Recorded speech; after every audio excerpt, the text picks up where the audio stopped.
ये आकाशवाणी है।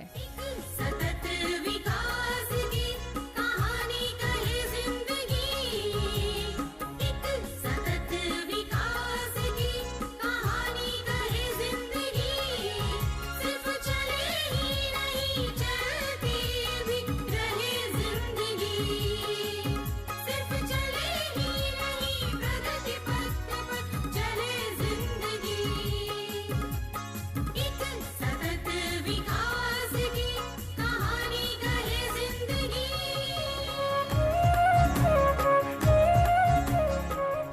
चलती रहे जिंदगी प्रस्तुत है आकाशवाणी और विज्ञान प्रसार के संयुक्त प्रयास से तैयार सतत विकास की आपदाओं की समझ और प्रबंधन पर आधारित विज्ञान धारावाहिक चलती रहे जिंदगी की छठी कड़ी, आप फिर लौट चले। सोनाली, इस बार तू पूरे 2 साल बाद न्यूयॉर्क से आई है। क्या तुझे अपने देश की और हमारी याद नहीं आती? कैसी बातें करती हो दीदी। कौन होगा जिसे अपना देश आने की जल्दी ना हो, लेकिन काम के चक्कर में समय कितनी जल्दी निकल जाता है पता ही नहीं चलता। मौसी जी, मुझे तो लगा अमेरिका जैसे विकसित देश की चकाचौंध में आप जाकर हमें भूल ही गई हैं। मौसी, सार्थक तो सभी को अपने जैसा फालतू समझता है। इसे ये भी नहीं पता कि मौसी के पास कितना काम होता है। मौसी विश्व के सबसे बड़े संगठन संयुक्त राष्ट्रीय संघ में काम करती हैं, और वो भी पर्यावरण जैसे महत्वपूर्ण विषय पर, जिसको लेकर आज पूरे विश्व में चिंता बढ़ती जा रही है। बिल्कुल ठीक कहा मानसी बेटा तुमने। इतने बड़े संगठन में कई अहम जिम्मेदारियों के बीच समय कहाँ मिल पाता है। ये सब तो बहाने हैं ना आने के। अगर मौसी वाकई इतना काम करती हैं तो उन्हें यहीं रुककर दिल्ली के प्रदूषण को कम करने के उपाय करने होंगे। पूरे विश्व की वो बाद में सोचें। अरे बेटा, यही तो हम गलती करते हैं। हमें सबके बारे में सोचना चाहिए, ना कि केवल अपने बारे में। भाई, हमारे यहाँ तो कहा भी गया है, वसुधैव कुटुम्बकम, यानी पूरा विश्व ही हमारा परिवार है। बिल्कुल ठीक कहा वसुधा। बच्चों, मम्मी एकदम सही बात कह रही हैं। पापा, लेकिन आप तो जानते ही हैं, इस बार दीपावली के बाद दिल्ली का कितना बुरा हाल हुआ। इतना अधिक प्रदूषण तो यहाँ पहले कभी नहीं रहा। मानसी, दिल्ली क्या, अब तो सभी जगह प्रदूषण बढ़ता जा रहा है। तब तो सोनाली, कुछ तो ऐसा करना होगा ना, जिससे ये समस्या और आगे ना बढ़े। भाई, इसके लिए एक अकेला आदमी या एक अकेला देश चाहकर भी कुछ नहीं कर सकता। इसके लिए पूरे विश्व को एक साथ कदम से कदम मिलाकर काम करना होगा। तभी तो मौसी से कह रहे हैं कि वो विश्व के सबसे बड़े संगठन में काम करती हैं और उस संगठन की सलाह को सभी देश मानते भी हैं। सार्थक, इस समस्या का समाधान किसी एक व्यक्ति या एक देश द्वारा नहीं होगा, समझे। इस समस्या के लिए सामूहिक प्रयास करने होंगे। हम सभी को अब टिकाऊ विकास यानी सस्टेनेबल डेवलपमेंट की ओर ध्यान देना होगा। ये क्या होता है? ये कुछ समझ में नहीं आया। सार्थक बेटा, इसे सतत विकास, धारणीय विकास और समावेशी विकास भी कहा जाता है। सतत विकास या धारणीय विकास से मतलब ऐसे विकास से है जिसमें हम प्रकृति और पर्यावरण को बिना नुकसान पहुंचाए विकास के पथ पर आगे बढ़ते रहें। हाँ, और ऐसे समावेशी विकास की अवधारणा हमारे देश में प्राचीन काल से रही है। हाँ। मम्मी पापा, आप तो मुझे कंफ्यूज कर रहे हो। अरे क्यों? मम्मी कह रही हैं भविष्य की बात, तो पापा आप कह रहे हैं पुराने जमाने की बात। सार्थक, तुम्हें तो मम्मा पापा की कोई बात समझ ही नहीं आती। तुम्हें तो मौसी ही समझा सकती है। मानसी, तुम तो रहने ही दो। मुझे पता है तुमको बहुत कुछ समझ नहीं आता, लेकिन मम्मा पापा की हाँ में हाँ मिलाती रहती हो। अरे अरे, ये क्या, तुम दोनों को मौका मिला नहीं कि एक दूसरे की खिंचाई शुरू कर देते हो? वैसे सार्थक, दीदी और जीजा जी दोनों ही सही बात कह रहे हैं। जब हम धारणीय विकास की बात करते हैं ना, तो हमें अपने अतीत से सीख लेते हुए भविष्य की ओर कदम बढ़ाना चाहिए। मौसी जी, आप तो दार्शनिकों जैसी बात कर रही हैं। मुझे तो कुछ समझ नहीं आ रहा। तुम्हें ये तो पता होगा कि आदि मानव कौन थे और वो कैसे रहते थे, क्या खाते थे। हाँ, आदि मानव जंगल में रहते थे और कंदमूल या शिकार करके अपना जीवन यापन करते थे। और फिर धीरे धीरे मानव ने खेती करना आरंभ किया। बिल्कुल। नदियों या जल स्रोतों के आसपास बसते हुए मानव ने सामाजिक जीवन जीना शुरू किया। हाँ बच्चों, तो हम कह सकते हैं कि मानव आरंभ से ही प्रकृति पर आश्रित रहा। जंगल में रहना, जंगली कंदमूल खाना उसने आरंभ से ही सीख लिया था। उस समय वो प्रकृति से उतना ही लेता था जितनी की उसे जरूरत होती थी। आरंभ में भले ही आदि मानव की अवस्था से गुजरते हुए मानव ने अज्ञान के अंधकार में अंधविश्वासों को मन में बसा लिया था, लेकिन उनकी प्रकृति के प्रति और उसके विभिन्न घटकों के प्रति समझ संरक्षणवादी वाली ही रही थी। कई हजारों साल तक मानव जीवन को एक उपहार मानकर उसका जश्न मनाता रहा और इस धरती को आदर देते हुए पूजता रहा। वो लोग मानते थे कि पृथ्वी केवल दोहन के लिए नहीं है, ये एक जीवित प्रणाली है। उनका इसके साथ स्नेह और मधुरता का संबंध था, जिसके कारण वो इस पर विश्वास करते हुए इसे पूजते थे। हाँ, हमारे देश में सदियों से पृथ्वी, भूमि, गांव मानव के मन में चैतन्य रूप में बसते थे, जिससे नैतिकतावश मानव पृथ्वी को ईश्वर रूप में पूजते हुए उसके प्रति श्रद्धा रखता आया है। और फिर बच्चों, धीरे धीरे समाज की संकल्पना अस्तित्व में आई। अब मानव ने खेती करके पूरे साल का अनाज रखना शुरू कर दिया।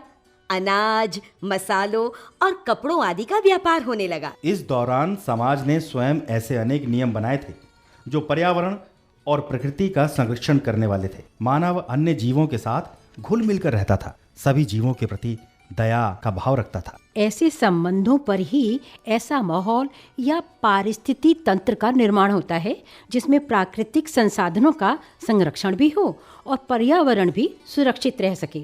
या हम कहें कि ऐसा माहौल धारणीय विकास में सहायक साबित होता है। बिल्कुल ठीक कहा तुमने सोनाली। प्राचीन सभ्यताओं में पृथ्वी के प्रति माँ जैसी श्रद्धा देखी गई है। उनमें त्योहार, कर्मकांड, गीत, मिथकों के माध्यम से ऐसे अनेक उदाहरण देखे गए हैं जिनमें वो पृथ्वी के उपहारों का उत्सव मनाते हैं। इस प्रकार के अनेक उदाहरण हमें आदिवासी समाजों में आज भी देखने को मिलते हैं। अच्छा मौसी जी। और हाँ, हमारे प्राचीन ग्रंथों में भी ऐसी बातों का उल्लेख मिलता है। बच्चों, तुम्हें याद होगा एक बार मैंने तुम्हें शकुंतला और दुष्यंत की कहानी सुनाई थी।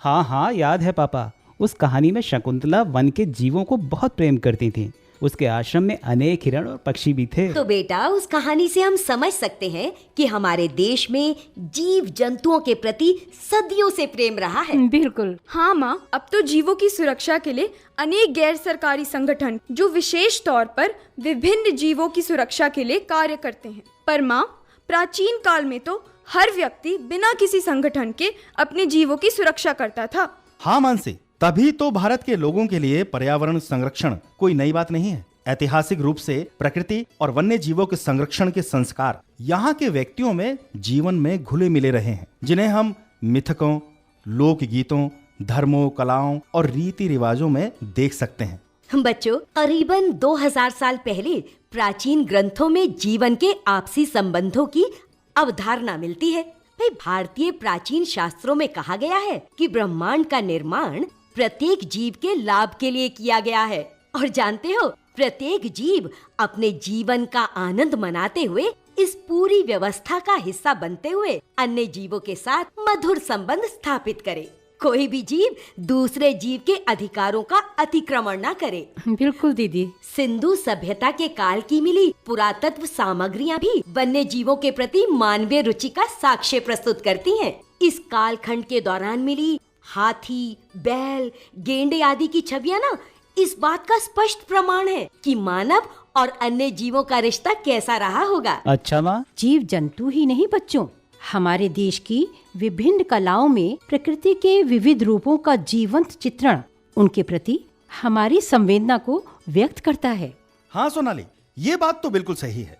हमारे देश में संस्कृत के महान कवि कालिदास हुए हैं, जिनकी एक रचना मेघदूत, उसमें उन्होंने बादलों का एक दूत के रूप में सजीव चित्रण किया है। बच्चों, इन्हीं के एक और ग्रंथ अभिज्ञान शाकुंतलम में ही शकुंतला और राजा दुष्यंत की कहानी है, जिनके बेटे भरत के नाम पर हमारे देश का नाम भारत पड़ा। हाँ मम्मी, ये कहानी पापा ने हमें सुनाई थी। बच्चों, इतना ही नहीं, हमारे देश के अनेक ग्रंथों जैसे पंचतंत्र एवं हितोपदेश आदि में हम मानव और अन्य जीवों के मध्य के संबंध को समझ सकते हैं।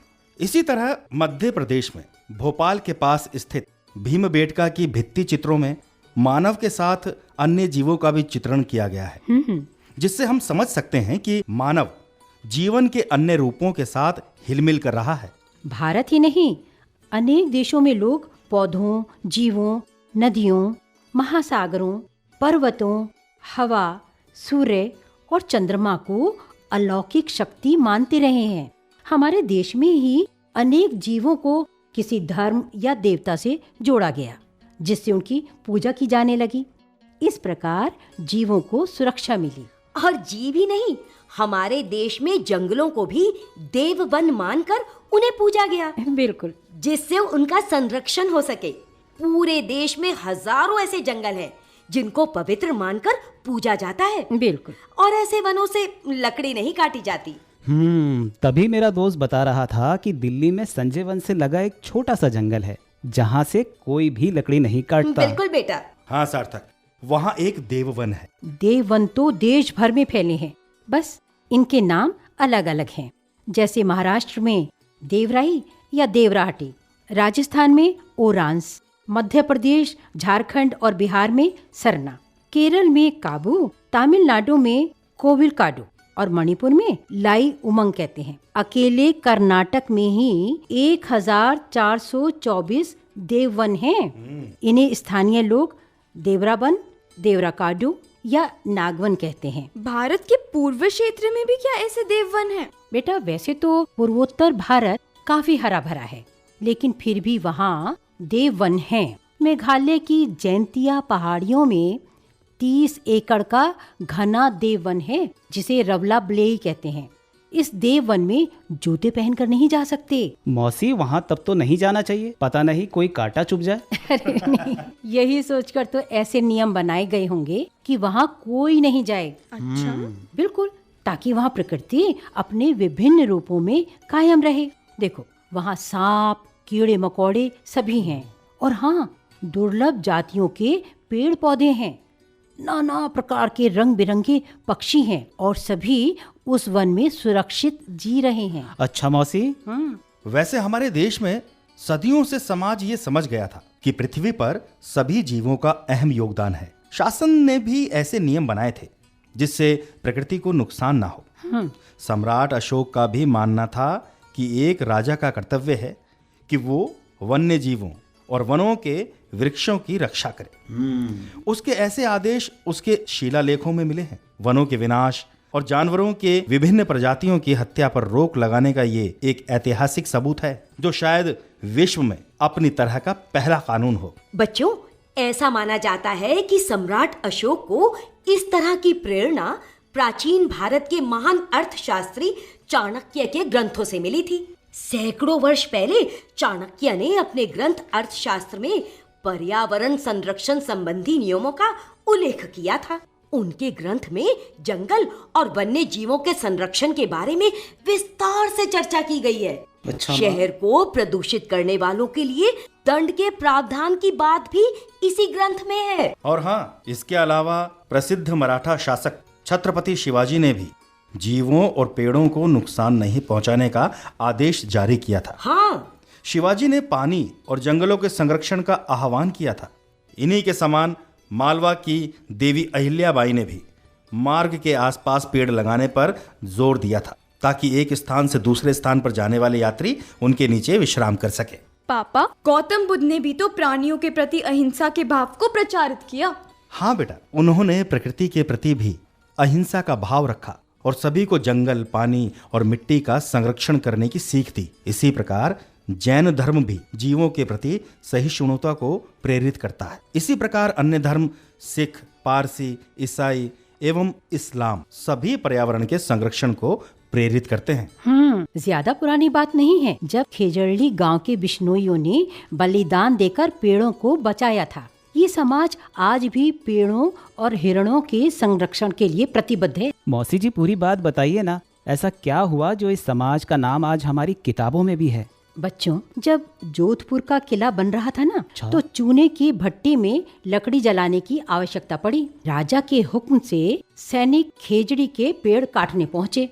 तभी वहाँ कुछ ग्रामीण पहुँच गए, जिनका नेतृत्व अमशा देवी कर रही थी। अमशा ने सैनिकों को कहा कि मैं अपने प्राण दूंगी, पर खेजड़ी नहीं कटने दूंगी।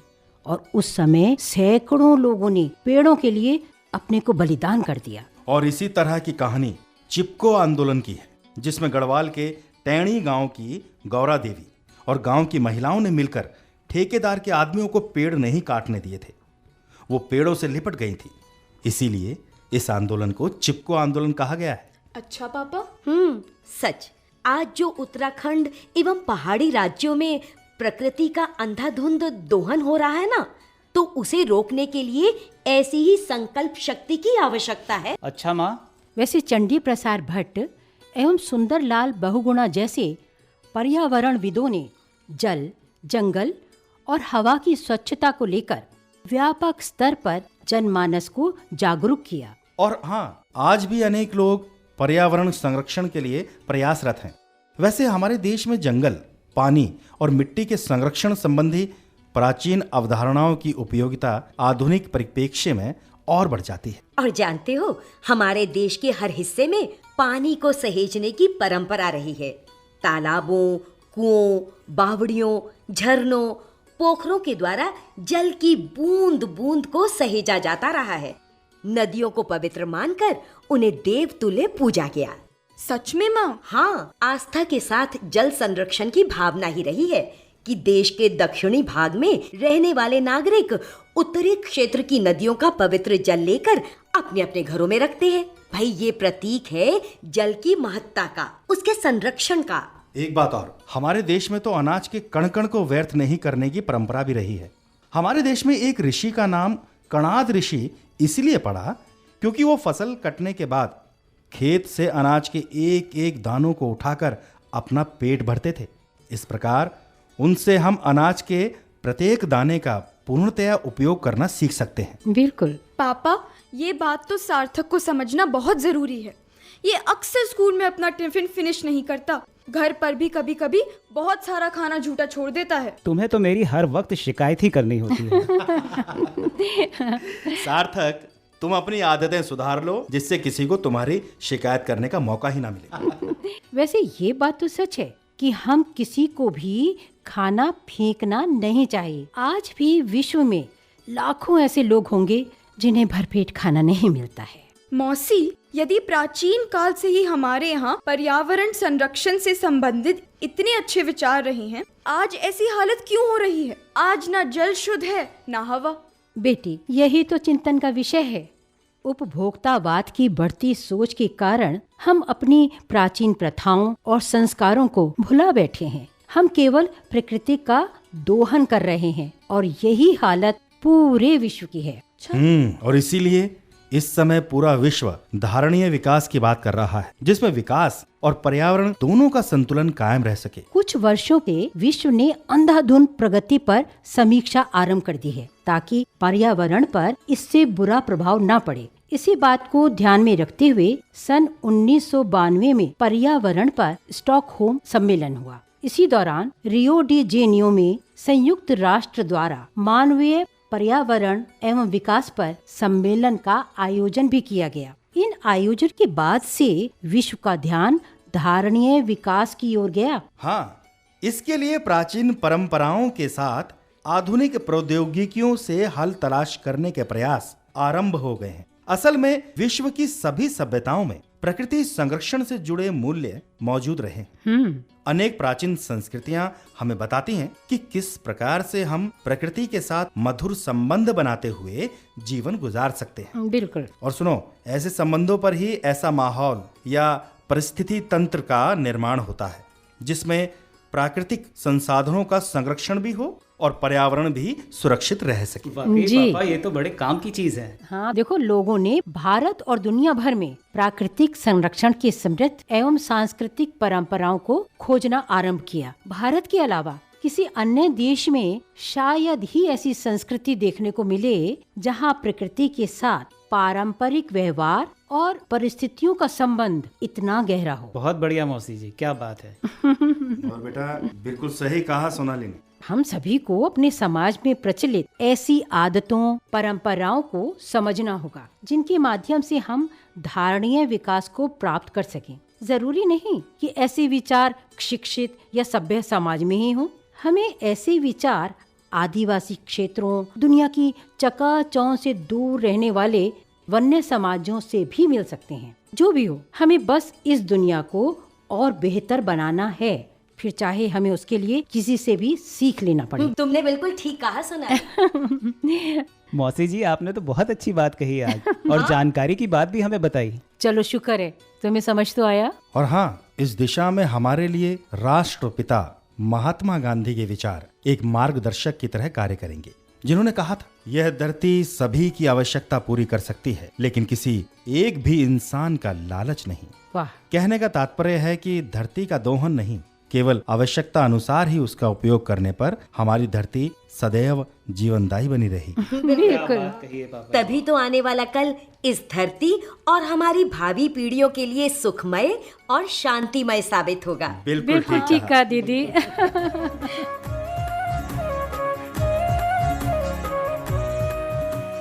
चलती रहे जिंदगी। अभी आप आकाशवाणी और विज्ञान प्रसार के संयुक्त प्रयास से तैयार प्राकृतिक आपदाओं की समझ और प्रबंधन पर आधारित विज्ञान धारावाहिक चलती रहे जिंदगी की छठी कड़ी आप फिर लौट चलें सुन रहे थे। आलेख नवीन कुमार गुप्ता, समन्वय दिलीप झा, डॉक्टर आर गोपीचंद्रन और डॉक्टर BK त्यागी, निर्देशन काजल सुरी, प्रस्तुति सहायक नीरज बख्शी। भाग लेने वाले कलाकार थे श्रीकांत वर्मा, गीता वर्मा, जानवी नहाटा, शारदा गुप्ता और सलाम मोहम्मद। साथियों, भी जाइए नहीं, अब समय है आपसे किए जाने वाले सवालों का। हम आपसे 2 प्रश्न पूछेंगे। सही उत्तर भेजने वाले श्रोताओं को लकी ड्रॉ द्वारा निकाले गए परिणामों के आधार पर विज्ञान प्रसार द्वारा आकर्षक पुरस्कार दिए जाएंगे। हमारा आज का पहला प्रश्न है, देववन क्या है? और दूसरा प्रश्न है, चिपको आंदोलन की शुरुआत कहाँ से हुई थी? हमारा पता नोट करें। विज्ञान धारावाहिक चलती रहे जिंदगी द्वारा केंद्र निदेशक, कमरा नंबर 615, नव प्रसारण भवन, आकाशवाणी, संसद मार्ग, नई दिल्ली 110001। आप अपने उत्तर ईमेल द्वारा भी भेज सकते हैं। हमारा ईमेल आईडी है radio@vigyanprasar.gov.in। श्रोताओं, हमें इंतजार रहेगा आपके पत्रों का। जवाबों के साथ अपना पूरा नाम, पता, आयु, व्यवसाय, यदि विज्ञान क्लब से जुड़े हैं तो कुल सदस्यों की संख्या लिखना ना भूलें। हाँ, अगर आपके मन में कोई प्रश्न या जिज्ञासा हो तो वो भी जरूर लिख भेजिएगा। धारावाहिक चलती रहे जिंदगी की अगली कड़ी इसी दिन और इसी समय लेकर अगले सप्ताह हम फिर हाजिर होंगे। नमस्कार, शुभकामनाएं। सतत विकास की कहानी कहे जिंदगी, एक सतत विकास की कहानी कहे जिंदगी। सिर्फ चले ही नहीं, चलती भी रहे जिंदगी। सिर्फ चले ही नहीं, प्रगति पथ पर चले जिंदगी। एक सतत विकास की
कुछ तो कहे जिंदगी, सिर्फ चले ही नहीं चलती भी रहे जिंदगी, सिर्फ चले ही नहीं प्रगति पथ पर चले जिंदगी,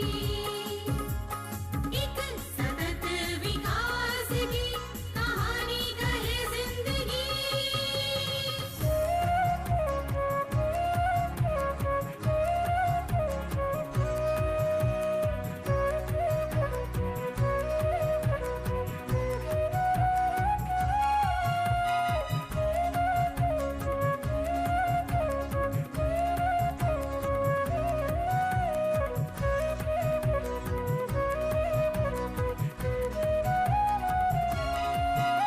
जरूरत सतत विकास की हमें बता रही, चिंता अब ओजोन परत की हमें सता रही, बढ़ रहा है तापमान और रहे जिंदगी, सिर्फ चले ही नहीं चलती भी रहे जिंदगी, सिर्फ चले ही नहीं प्रगति पथ पर चले जिंदगी,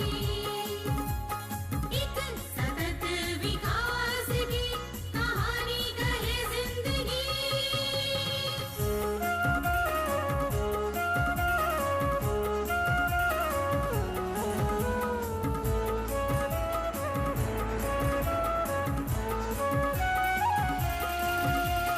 ठीक है औद्योगीकरण किंतु नियंत्रित तो हो, आर्थिक विकास की ये दौड़ संतुलित तो हो, ताकि स्वच्छ वायु